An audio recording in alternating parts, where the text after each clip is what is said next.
She was born into slavery, but became the most wanted woman in the South. The reward posters called her a criminal. History calls her a hero. She is often mentioned alongside Martin Luther King Jr. and Rosa Parks. Let's turn the clock back to meet one of the most recognized African-American figures in history, Harriet Tubman. This is a true story of a woman who changed history. Her journey is real. Some moments have been artistically recreated to bring it to life. Harriet Tubman was born into slavery as Araminta Ross, known as Minty. In this telling of her life, we will call her Minty, until the moment she claims her new name. She was born on the 1,000-acre plantation of Anthony Thompson in the Peters Creek district of Dorchester County, Maryland, south of Madison. There was a devastating fire at the Dorchester courthouse in May of 1852. It destroyed a great portion of Dorchester's historical records. Without an official birth certificate, historians estimate she was born in late February or early March of 1822. Minty was the fifth of 9 children born to Harriet Green and Ben Ross, who were enslaved by different masters. Her mother worked as a cook for Edward Brodess, while her father laboured for Anthony Thompson as a skilled timber inspector. Anthony Thompson's second wife, Mary Pattison Brodess, and her young son Edward legally owned Minty, Minty's mother and her siblings.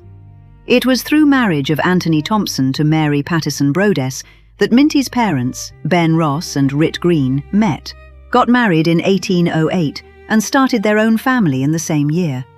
According to the laws enacted in the 17th century in the American colonies, any children born to an enslaved woman were automatic slaves, and ownership fell to the mother's owner, even if the father was a free black or white man. Ben and Harriet's family grew over the next few years. First came Lena, who was born around 1808. The next child was Maria Ritty in 1811, Soph in 1813, Robert in 1816, then Minty in 1822. When Mary Brodess's son, Edward, reached the age of 21, he claimed his independence and his legal right to own slaves.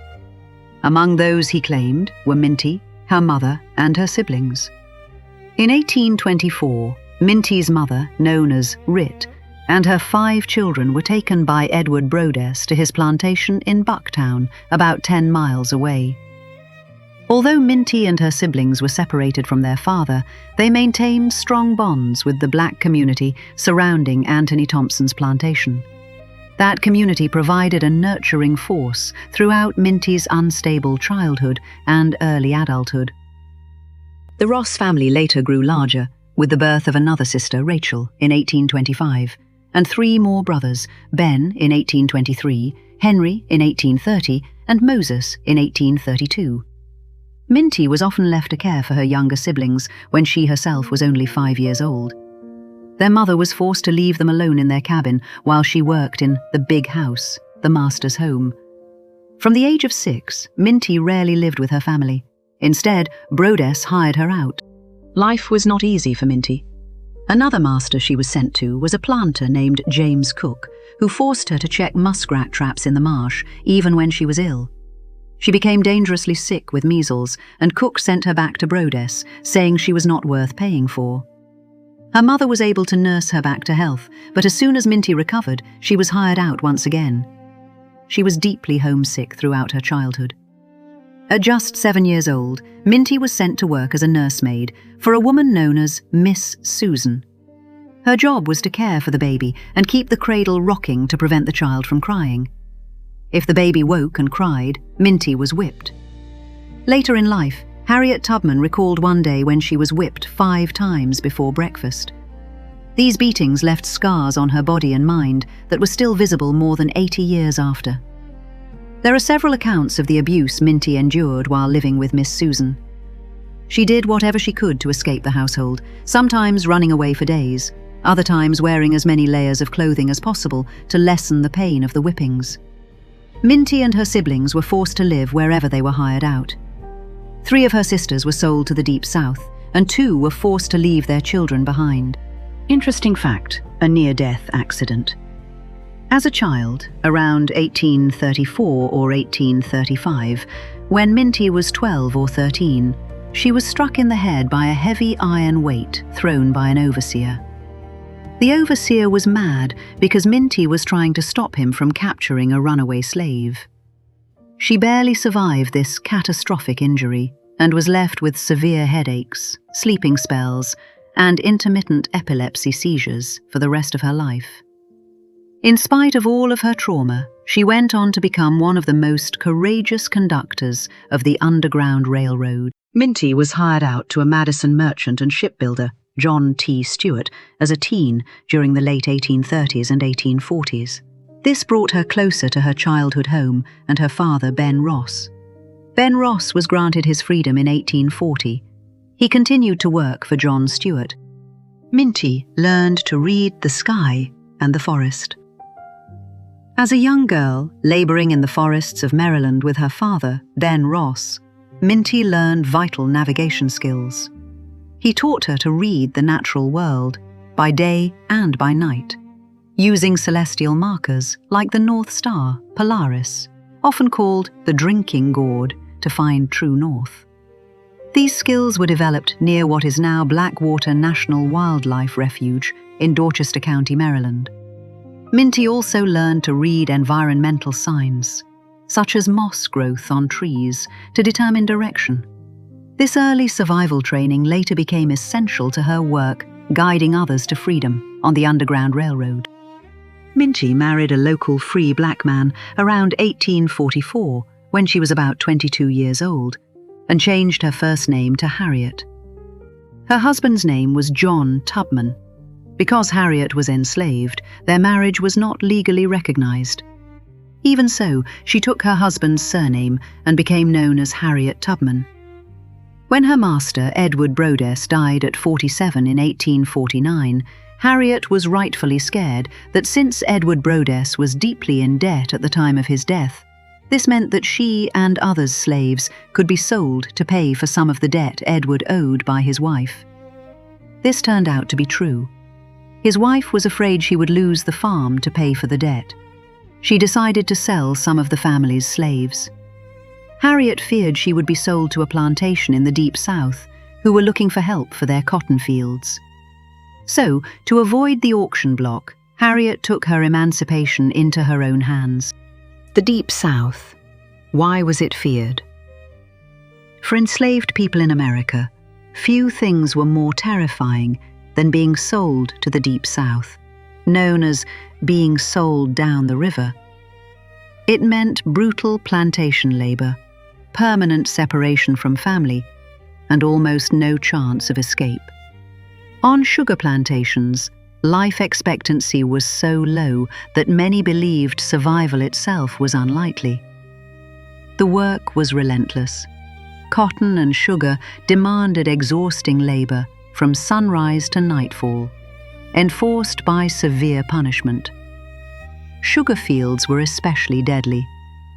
Enslaved people said, "Better to die than be sold to the sugar fields."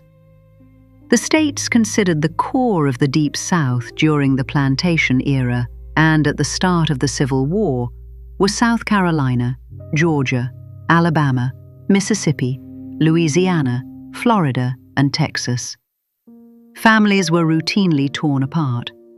Being sold south usually meant never seeing parents, spouses, or children again. Over 1 million people were forcibly moved through this domestic slave trade, each sale carrying the weight of final loss. Escape was far harder. Free states were hundreds of miles away, patrols were harsher, and swamps and bayous made flight nearly impossible. Violence ruled large plantations, where terror was used to control massive labor forces. Harriet Tubman escaped before she could be sold south, and returned again and again to rescue others, knowing that delay could mean being lost forever. When Harriet Tubman fled her dead master's farm in 1849, she wasn't the only slave from the eastern shore of Maryland racing for liberty in 1850. In the 1850 census, a recorded total of 279 runaway slaves were reported. This earned Maryland the dubious distinction of being the leading slave state in successfully executed escapes. Historians believe this number was surprisingly low because many slave owners did not report their missing slaves. Despite stepped-up efforts in Maryland and other southern states to stop escapes during the 10 years before the Civil War, some slaves found the strength and courage to take their liberty in their own hands. But few, like Harriet, returned to the land of their enslavers, risking capture and punishment or even lynching to help others seek their own emancipation. Her first attempt at freedom, which was short-lived, came in September 17, 1849. She headed north with two of her brothers, Ben and Henry, who were also slaves. Her brothers became nervous, feared for their safety, and missed their families, and so they convinced Harriet to go back. Harriet knew freedom would be worth it, so in October of 1849, going alone this time, she actually made it happen. A white neighbor provided Harriet with a slip of paper with names and directions, guiding her to the first station on her path to freedom in Pennsylvania. In Philadelphia, she connected with abolitionists William Still, who provided her with more knowledge of the Underground Railroad, secret routes, and safe houses. She used her intimate knowledge of Maryland's swamps, rivers, and land from her time with her father. She was still learning more about the Underground Railroad to navigate. She tapped into networks of free blacks, Quakers, and other abolitionists who provided shelter. She used coded songs, owl hoots, and messages to coordinate with others following the North Star to guide escapees. She cultivated trust with the station masters, relied on calendars and other communication to keep those safe and avoid capture. Then she utilized and expanded the network of abolitionists to the free black communities and safe houses. She walked 90 miles to reach Philadelphia, where she found freedom. Harriet was lonely in her newfound freedom, so she returned over and over to bring family friends and complete strangers to enjoy freedom with her. The Underground Railroad was not a real railroad. It was a secret network of courage. From the late 1700s through the Civil War, enslaved people were guided along hidden routes and safe houses by abolitionists, both black and white, seeking freedom in northern states, Canada, Mexico, and beyond. Those involved spoke in code. Conductors led the way. Stations were homes, barns, and churches. Station masters hid the fugitives, often at great personal risk. Most travel happened at night, on foot, guided by the North Star, with journeys of 10 to 20 miles between stops. This life-saving network grew from overlapping underground efforts. Quakers were among the first organized groups to help, followed by churches such as the African Methodist Episcopal Church, founded in 1816. As tensions between North and South deepened, the Underground Railroad became a flashpoint in the struggle over slavery. After the Fugitive Slave Act of 1850, even northern states were no longer safe. Canada, however, offered true refuge, freedom to live, work, own property, and even hold public office. The Underground Railroad was not made of tracks or trains, but of bravery, resistance, and the unbreakable will to be free. It was in December of 1850 when Harriet heard about her niece, Casa, and her two children. Word was they were going up on the auction block to be sold by the Brodess farm. Harriet went to stay with friends and relatives who were living along the city-busy waterfront. Her husband's brother, Tom Tubman, concealed her in Baltimore, and they waited for the appointed time.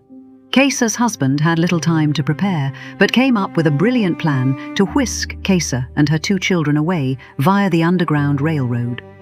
On their appointed auction day, Casa and her two young children, James and Araminta, stood waiting in front of the courthouse, where a small crowd of buyers were waiting. The bidding started. The going price for a female slave and her two children was around $500 to $600 at the time. The bidding continued. When John Brodess, acting for his mother, was satisfied with price of the sale, the bidding ended. The auctioneer decided to go to dinner before the sale became final. Casa and the children were removed. When the auctioneer returned and called for payment, no one came forward. It was found that she was purchased by her own husband, John Bowley, a free black man who was not allowed to purchase her. The auctioneer was ready for the bidding to start again when he discovered that Keziah and her children were nowhere to be found. No one knew she and the children were hiding in a house only a few minutes from the courthouse. From there, Keziah's husband secretly took his wife and children to the eastern shore to sail up the Chesapeake to get to Baltimore. The weather was cold and wet. They found shelter in the black waterfront community before successfully reaching Baltimore. Harriet was waiting and hid them among friends. After they recuperated for a few days, Harriet safely brought them on to Philadelphia. Emboldened by her success and fearful for the safety of the rest of her family, she returned to Baltimore a few months later, this time to bring her brother Moses and 2 other men to freedom. Harriet was once again successful in helping enslaved people without returning to Dorchester County herself. Interesting fact.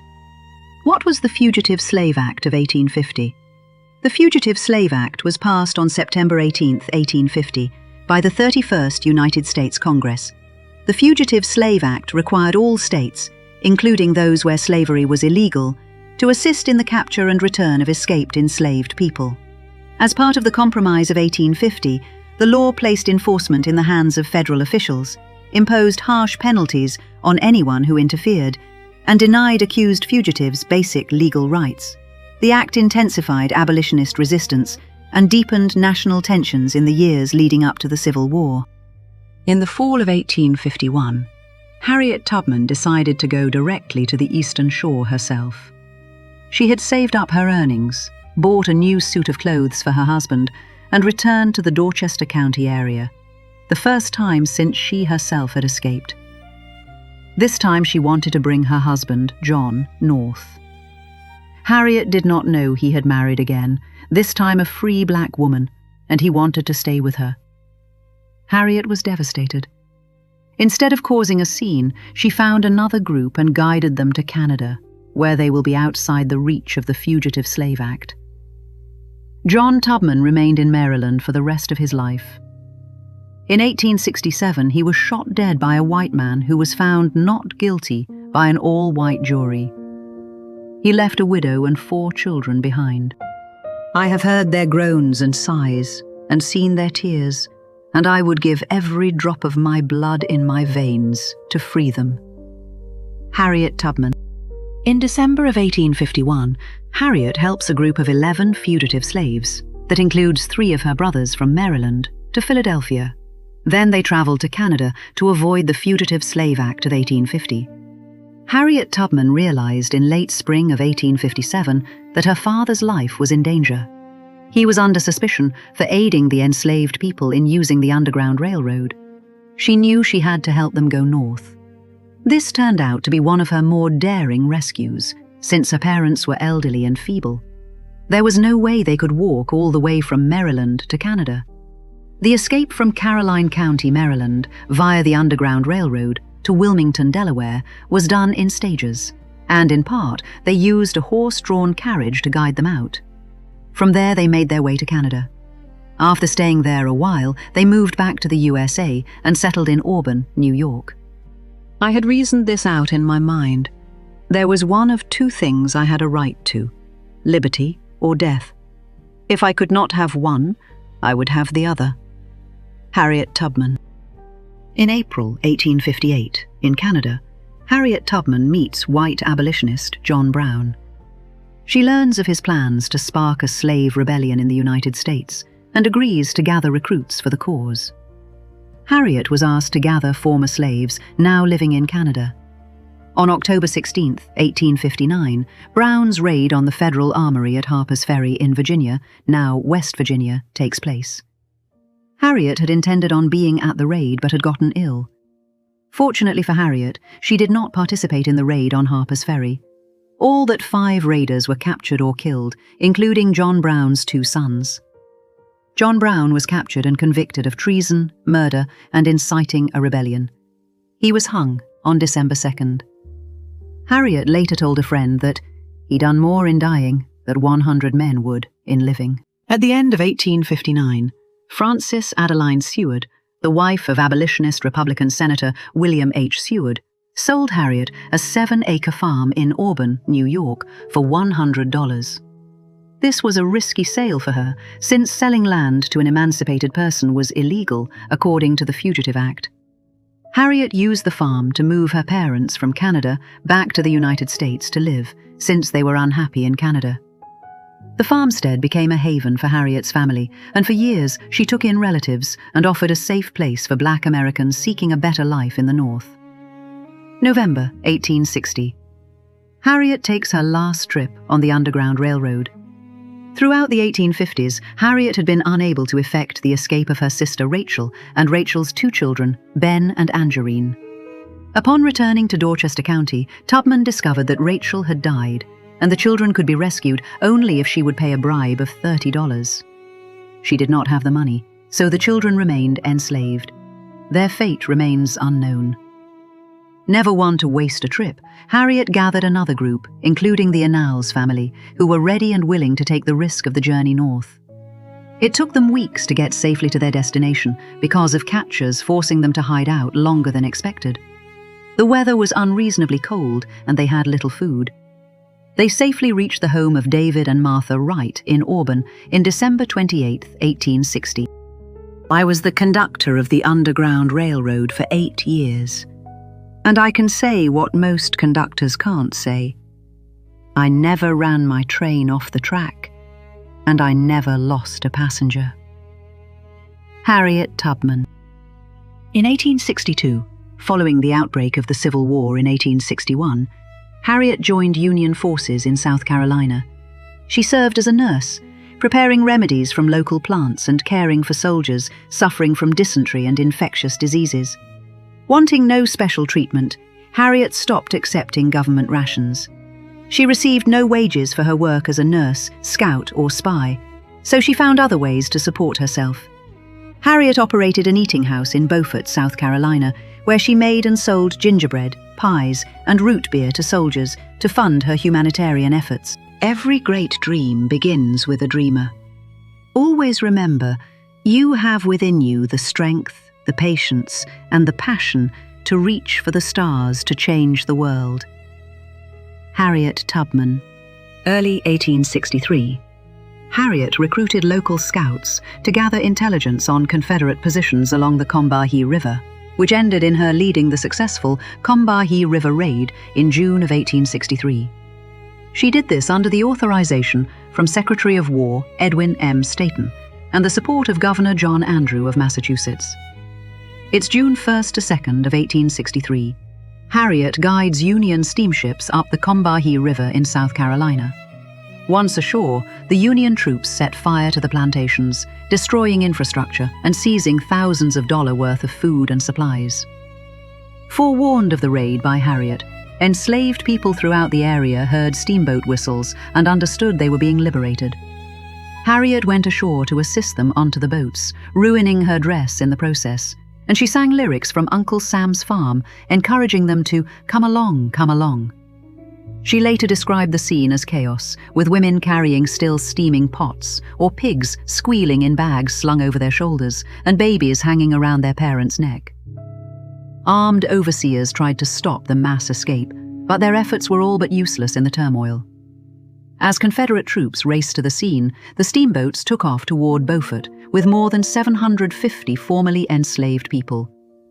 Harriet was the first woman to head a major armed military expedition during the Civil War.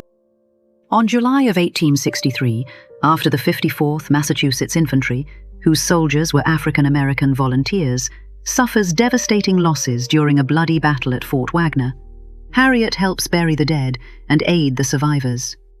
During the Civil War, Harriet was granted a furlough and goes to Auburn, New York, to visit her parents in June of 1864.